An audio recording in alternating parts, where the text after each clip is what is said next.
ಮುನಿಗೌಡರು.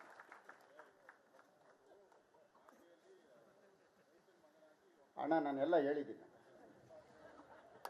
ನಾನು ಮಾಗಡಿ ಅಂತ ಮೊದಲು ಹೇಳ್ಬಿಟ್ಟೆ. ಮಾಗಡಿಯಲ್ಲಿ ಹುಟ್ಟಿ ಕುಡುಗ್ಲಲ್ಲಿ ವಿದ್ಯಾಭ್ಯಾಸ ಮಾಡಿ ಬೆಂಗಳೂರು ಯೂನಿವರ್ಸಿಟಿಯಲ್ಲಿ ಬಂದು ಪದವಿ ಪಡೆದು ಅಣ್ಣ ನಾನು ಅದೇ ಅಣ್ಣ ಹೇಳ್ತಾ ಇರೋದು. ಅಣ್ಣ ಜೊತೆಲೇ ದೇವೇಗೌಡರು ಅಂತ ಐತಣ್ಣ.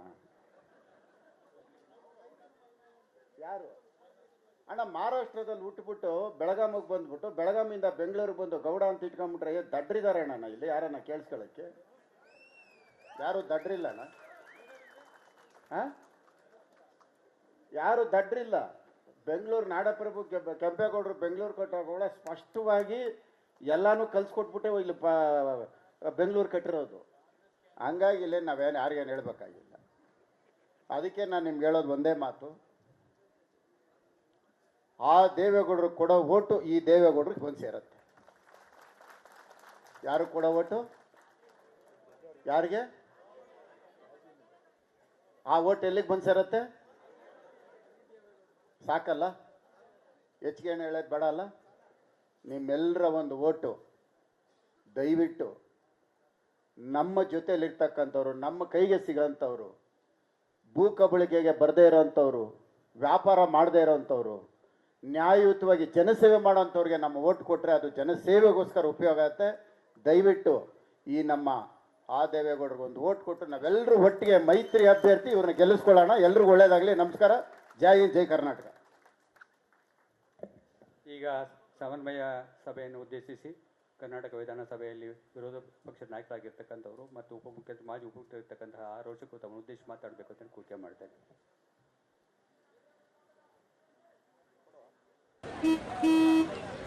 ನಡಿ ಈಗ ಶುರು ಮಾಡೋಣ. ಕೇಸರಿಯಿಂದ ಮನೋಲ್ಲಾಸ ಮನಸ್ಸು ಮತ್ತೇರಿ ಕುಣಿದಾಡಿದೆ ನೋಡು, ಮನಸ್ಸು ಮತ್ತೇರಿ ಕುಣಿದಾಡಿದೆ ನೋಡು. ಕ್ಷಣ ಕ್ಷಣವೂ ಆಚರಿಸಿ ಕೇಸರಿ ಹಬ್ಬ. ವಿಮಲ್ ಬಾಯಲ್ಲಿ ಹೇಳಿ ಕೇಸರಿ.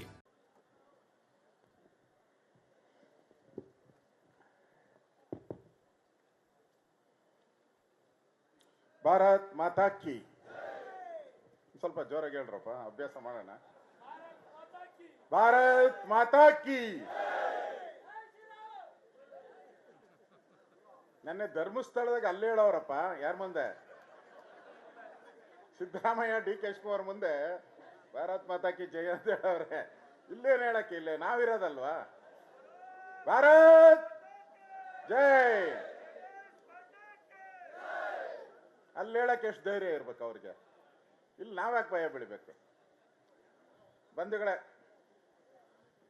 ಮೊದಲನೇದಾಗಿ ಇಲ್ಲಿ ಬಂದಿರತಕ್ಕಂಥ ಎಲ್ಲ JDS ಕಾರ್ಯಕರ್ತರಿಗೆ, ಮುಖಂಡರಿಗೆ ನಾನು ಮೊದಲನೇದಾಗಿ ಶಿರಸಾವಹಿಸಿ ನಮಿಸಿ ನಿಮ್ಮೆಲ್ಲರಿಗೂ ಕೂಡ ಅಭಿನಂದನೆಗಳನ್ನು ಸಲ್ಲಿಸ್ತಾ ಇದ್ದೀನಿ. ಅಭಿನಂದನೆಗಳು. ಚಪ್ಪಾಳೆ ಹೊಡೆದ್ಬಿಟ್ರಿ ಯಾಕೆ ಅಂತ ಕೇಳಲಿಲ್ಲಲ್ಲ. ಮೊನ್ನೆ ನಡೆದಂಥ ಲೋಕಸಭಾ ಚುನಾವಣೆಯಲ್ಲಿ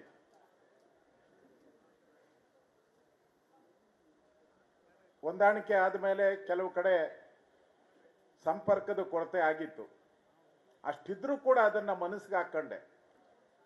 ಎಲ್ಲ ಕಡೆನೂ ಕೂಡ ಎಲ್ಲೆಲ್ಲಿ BJP ಸಭೆ ನಡೆಯುತ್ತೋ ಅಲ್ಲೆಲ್ಲ JDS ಕಾರ್ಯಕರ್ತರು ಇದ್ದೇ ಇರ್ತಾ ಇದ್ರು. ಶಾಲು ಹಾಕೊಂಡೇ ಇರ್ತಾ ಇದ್ರು JDS ಕಾರ್ಯಕರ್ತರು. ಸರ್ವಣ ಹೇಳ್ತಾವ್ರೆ ಜಾಸ್ತಿ ನಾವೇ ಇರ್ತಾ ಇದ್ದೀರಿ ಅಂತ. ಆ ರೀತಿ ಒಂದು ರೀತಿ ಹಾಲು ಜೇನ ರೀತಿಯಲ್ಲಿ ಯಾವುದೇ ಭೇದ ಭಾವ ಇಲ್ಲದೆ ಒಂದು ಸಮನ್ವಯದಿಂದ ಏನು ಕೇಂದ್ರದ ನಾಯಕರು ಹೇಳದೇ ಇದ್ರು ಕೂಡ ಮನಸ್ಫೂರ್ತಿಯಾಗಿ, ಅಂದ್ರೆ ಕೇಂದ್ರದವ್ರು ಹೇಳ್ಬೇಕು, ಲೀಡರ್ ಹೇಳ್ಬೇಕು ಅಂತ ಯಾರಿಗೂ ಗಮನಕ್ಕೆ ಬರಲಿಲ್ಲ. ಇಲ್ಲಪ್ಪ, ಇಂಥ ಕಷ್ಟ ಸಮಯದಲ್ಲಿ ನಾವೆಲ್ಲರೂ ಕೂಡ ದೇವೇಗೌಡರು ಏನು ಹೇಳಿದ್ದಾರೆ, ಈ ದೇಶದ ಪ್ರಧಾನಿ ಮತ್ತೊಮ್ಮೆ ನರೇಂದ್ರ ಮೋದಿ ಆಗ್ಬೇಕು ಅಂತೇಳಿ ಪ್ರಾಮಾಣಿಕವಾಗಿ ಕೆಲಸ ಮಾಡಿದ್ದೀರಾ. ಅದಕ್ಕೆ ನಿಮಗೆ ಅಭಿನಂದನೆಗಳನ್ನ ಸಲ್ಲಿಸ್ತಾ ಇದ್ದೀನಿ. ಈಗ ಚಪ್ಪಾಳೆ ಹೊಡೀರಿ. ಬಂಧುಗಳೇ, ವೇದಿಕೆ ಮೇಲೆ ನಮ್ಮ ಕುಮಾರಣ್ಣ ಅವರು ಆಸೀನರಾಗಿದ್ದಾರೆ. JDSನ ರಾಜ್ಯದ ಅಧ್ಯಕ್ಷರು, ಮಾಜಿ ಮುಖ್ಯಮಂತ್ರಿಗಳು. ಅವ್ರು ಸದಾ ಹೇಳ್ತಾ ಇರ್ತಾರೆ, ಈ ಪಾಪಿಗಳ ಜೊತೆ ನಾನು ಸರ್ಕಾರ ಮಾಡಿ ಕ್ಲರ್ಕ್ ಆಗಿದ್ದೆ. ನಾನು 1 ವರ್ಷ 14 ತಿಂಗಳು ಕ್ಲರ್ಕ್ ಆಗಿ ಕೆಲಸ ಮಾಡಿದ್ದೀನಿ, P1 ಆಗಿ ಕೆಲಸ ಮಾಡಿದ್ದೀನಿ. ಲೆಟರ್ಗಳು ತಂದು ಟೇಬಲ್ಗಳ ಮೇಲೆ